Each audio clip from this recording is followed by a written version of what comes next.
In the criminal justice department, we have a lot of variance in terms of our expertise. So Dr. Reddington is an expert in juvenile justice. She actually worked in the field as a juvenile probation officer before coming to UCM and getting her Ph.D. For decades, she's taught our juvenile justice courses primarily. I nominated Dr. Reddington to be a Byler recipient because, in my opinion, a Byler recipient is someone who spends their entire career making a positive impact, and not only at UCM, but in the discipline and in the community. And that is what Dr. Reddington has done her entire career. There were really a lot of things that drew me to UCM. The criminal justice program, for one, was a big program, a well-respected program, and I really liked the town and the college when I came to the interview. And so I've been here since 1992. That's 29 years. This year is my last year. I've had what I consider some stellar career moments. One of my greatest joys is really bringing the whole concept of juvenile justice into this department. And even 2 years ago, we started a juvenile justice minor, and it's well received. The numbers are really good, and it's unique.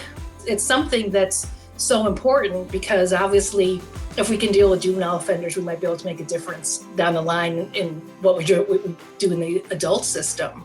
In my terms, I call it a scholar practitioner. So one of those individuals who is very much engaged, has worked in the field, and then is able to put that work in the field into her research. She has done a lot of that research that actually has implications in the field, which is very important. Without that research, you don't have the change in the field. I believe that marriage of the practitioner and the scholar side is so important. She's one of those that is very much able to bring the two of those together. Outside the classroom activities is another area where she just excels like crazy. So earlier in her career, started the first student chapter of the American Correctional Association in the country. Was started at UCM, and she pioneered that, and she's been very involved in that over the years at the Missouri Correctional Association, served as president of that for a few years. She's taken students to those conferences, those American Correctional Association conferences over the years all over the country.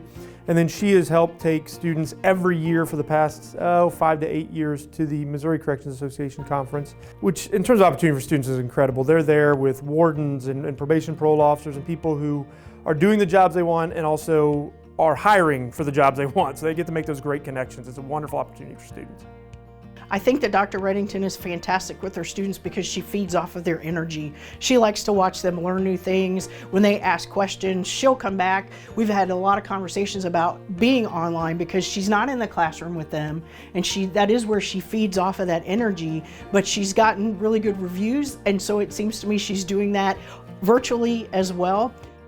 Dr. Reddington not only mentors students, but she mentors her fellow faculty members, including myself. I arrived on campus in 2005, and immediately Dr. Reddington took me under her wing. She helped me prepare my very first classes and helped me through the promotion and tenure process, and was just an outstanding mentor and role model the entire time. When I found out that I was the recipient of the Byler Award, I really was shocked. You know, it was such an honor to receive this award, especially as I'm retiring this year. You always hope that you did your best, that you made a difference, that you provided opportunities for students, that your research mattered, that your service provided something for both the university and for students. And to have your peers say, as you finish your career, wow, you did a good job. It lets me know that I made the right decision in what I chose to do, and the right place where I chose to do it. And I couldn't be more honored to receive this award.